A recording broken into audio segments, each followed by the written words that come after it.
As we heard in our first reading in the book of Exodus, God appears to Moses in a burning bush and calls for him to speak out against injustice and to free the Israelites from slavery in Egypt.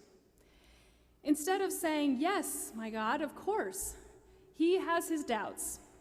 He questions his ability to speak powerfully. He doubts that people will believe him. He doesn't believe that he can rise to what God is calling him to do. He's imperfect. So God says, "Okay, I will send you out with your brother Aaron, who will speak for and with you." God and Aaron were both there to empower Moses in his ministry. They were a community of support so that Moses didn't have to embark on this daunting journey of prophecy and liberation alone.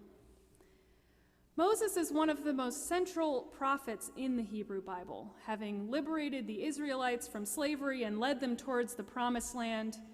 He's celebrated in Judaism, Christianity, and Islam. In Christianity, the words and deeds of Jesus are often compared to those of Moses to show how Jesus helped to carry out God's law. Moses was a prophet and a leader.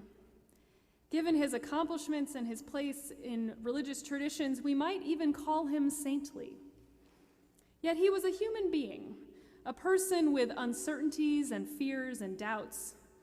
Perhaps he held himself to some sort of godly standard, a standard of perfection that's surely impossible to meet.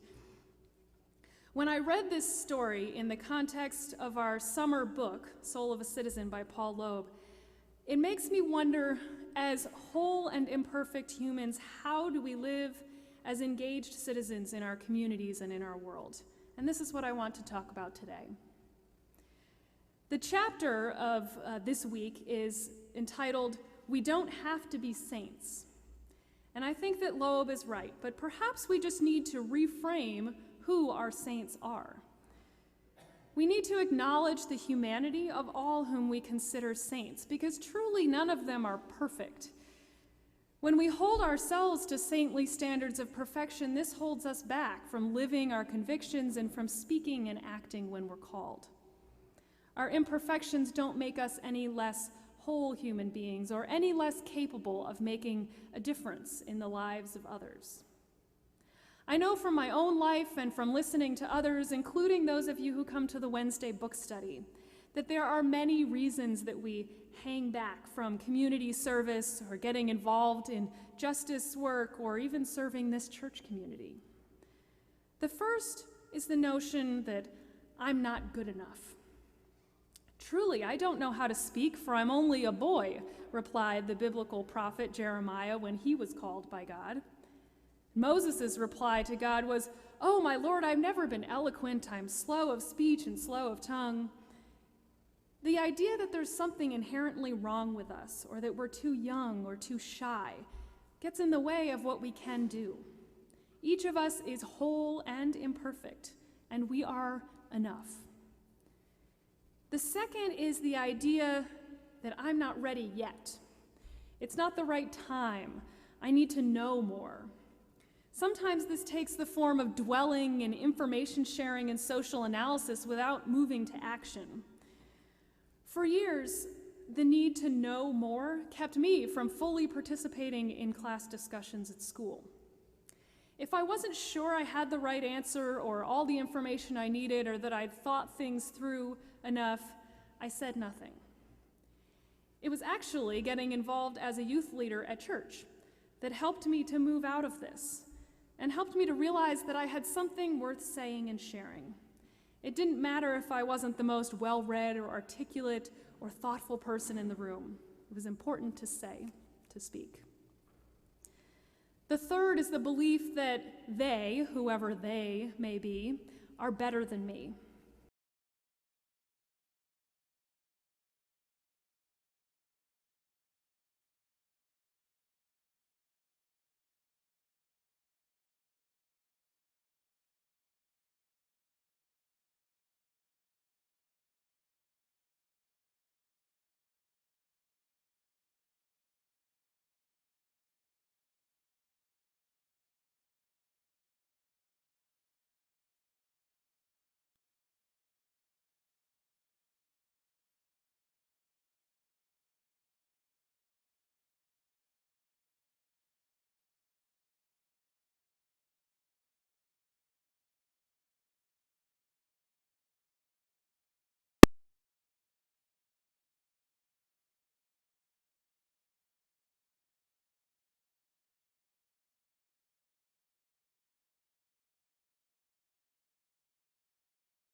difference in the world, though, don't do it alone.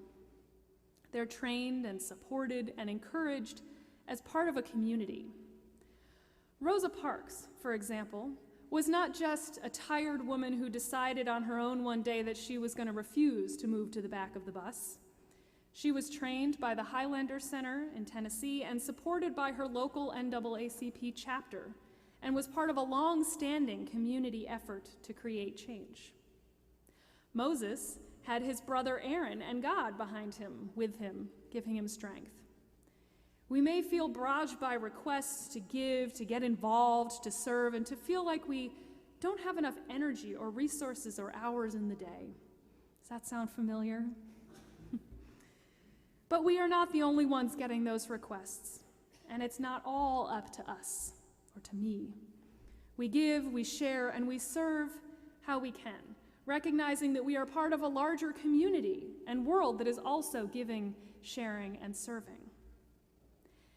And lastly, I think some of us are scared of the reaction we'll get when we do speak out. We fear being challenged, feeling the need to defend our statements or counter those of the other, or we just fear looking stupid. I think this is why some of us are sometimes hesitant to tell others that we're a Unitarian Universalist. At school, at work, in an airplane row. We're afraid of being challenged by those whose beliefs are different, or even just by those who are curious and wanting to know more than we're able to articulate in the moment. At the book study this past week, we watched a TED.com video in which the speaker, Elizabeth, gave us, it said, take the other out to lunch. Sit over a meal with somebody who is different than you, and we can begin by listening and sharing over food, dropping, as she says, dropping the pretense of being know-it-alls. Living with ambiguity is challenging, yet we love family and friends despite their flaws. Most of us don't wait our whole lives to find a partner that matches our romantic ideal in every possible way, but we take the leap of falling in love, and we love them for who they are in the best way we know how. And we still have children, even though we don't know how their lives will turn out. We respond to them and love them moment by moment, often improvising as we go. Similarly, when it comes to community involvement, sometimes we just have to act and the words will follow. Speak at the risk of making mistakes. The Indian poet Rabindranath Tagore wrote, "If you shut your door to all errors, truth will be shut out." Speak about your experience, what matters to you, what you care about. There's nothing wrong with that. Do you see yourself in any of these statements? I'm not good enough, they're better than me, I need to do more. I know I do. Perfectionism is rampant in our society, and it's damaging to our souls and to our relationships with others. Humanizing saintly figures is part of our heritage as Unitarian Universalists. For example, we have been more interested in the humanity of Jesus than in his divinity or perfection, more interested in his deeds than in his identity. But we also fall into the trap of sanctifying great figures, building them up so much that it seems impossible that we could ever achieve the level of greatness that they did. I've mentioned Rosa Parks, but Gandhi and Martin Luther King Jr. are two other examples of imperfect human beings who did great, great things. Gandhi's family mortgaged everything they had to send him to law school, but when he graduated, he was so shy that when he stood up in court, all he could do was stammer. He couldn't get a sentence out in defense of his clients, and so he lost all of his cases. His family didn't know what to do, so they sent him off to South Africa, where he found his voice, literally and figuratively, challenging the country's racial segregation. He was literally tongue-tied to begin with, but he became an important leader, as we know, of the nonviolent movement for independence in India. And he did this as part of a movement of people. When Martin Luther King Jr. was called on to help lead the Montgomery bus boycott, which sought to end segregation in public transit, he initially resisted. He was new to town, people were just getting to know him, and he was a young 26-year-old. But the local NAACP leader persisted, and King finally agreed. King was not perfect. He had his doubts. He also had some of his own moral foibles, plagiarism, infidelity.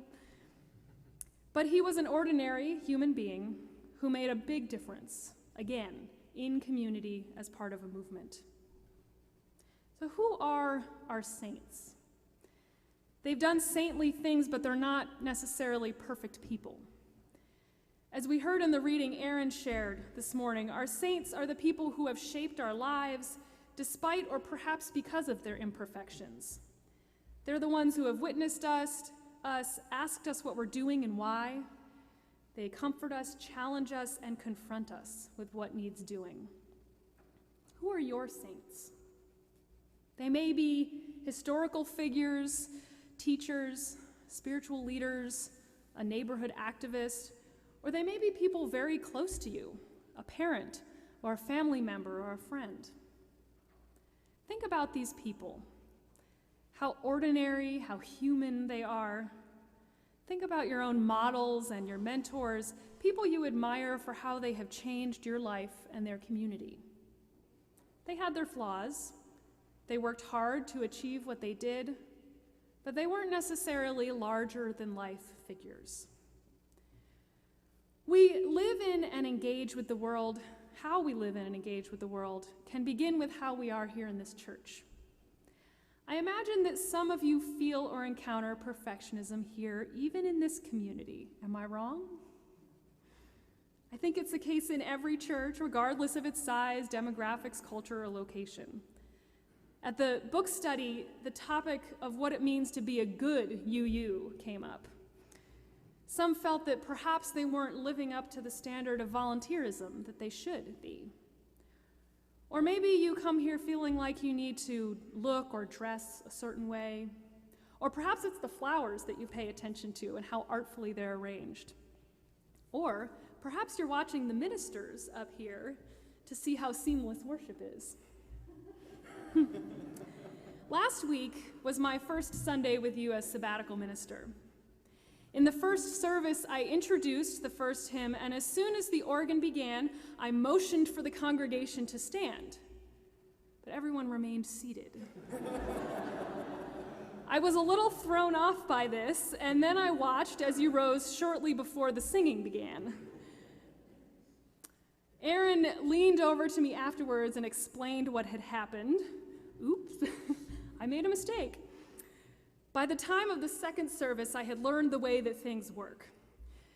But at the beginning of one of the hymns, I noticed two people in the congregation popped out of the pew as soon as the accompaniment began. They quickly realized in looking around that they had done so prematurely, and looking mortified, they sat back down until we motioned for everyone to stand. I smiled at them, hoping and wishing that they would see me and that I could whisper to them, "It's okay, I didn't know either." I didn't get to talk with them after the service, but I hope that they know that no matter when you rise for the hymns, you are welcome here. As Unitarian theologian James Luther Adams said, church is the place where we get to practice what it means to be human. We practice it within these walls so that we may practice and live it in our lives beyond as well. Several years ago, our denomination came up with this slogan, "Nurture your spirit, help heal the world." Perhaps some of you have the bumper sticker or the t-shirt. And this church is a place where we nurture our spirits that in some areas of our life receive the message that we're not good enough, or we're not ready, or someone else is better than us. We come together to build human connections while also being our imperfect selves. We don't have to be saints to be leaders in this congregation or to be engaged in the wider community or to do our part in helping heal the world. Rachel Naomi Remen, who's a medical educator and author, says that we have not just enough, but what's needed to heal the world, that each of us does. She tells a story from her Orthodox rabbi grandfather who studied Kabbalah. and it's a story of the birthday of the world. I want to share this with you. In the beginning, there was only the holy darkness, the source of life. And then in the course of history, at a moment in time, this world, the world of 1,000,000 things, emerged from the heart of the holy darkness as a great ray of life. And then there was an accident. The vessels containing the light of the world, the wholeness of the world, broke. And the wholeness of the world, the light of the world, was scattered into 1,000,000 fragments of light. And they fell into all events and all people, where they remain deeply hidden until this very day. Now, according to Remen's grandfather, the whole human race is a response to this accident. We are here because we are born with the capacity to find the hidden light in all events and all people, to lift it up and make it visible once again, and thereby to restore the innate wholeness of the world. This task is called tikkun olam in Hebrew. It's the restoration of the world. And this, of course, is a collective task. It involves all people who have ever been born, all people presently alive, and all people yet to be born. We are all healers of the world. And this story opens a sense of possibility, doesn't it? It's not about healing the world by making a huge difference. It's about healing the world that touches you, that's around you. I think we all feel, Remen says, that we're not enough to make a difference, that we need to be more somehow, either wealthier or more educated or somehow or other different than the people we are. But how would you live if you were exactly what's needed to heal the world? Please know that you are not just enough, but you are an integral piece of this holy source of life. What you have to offer is important, for it is a piece of the larger light. We must not let perfectionism get in the way of living with conviction and of restoring our light to our world. Amen.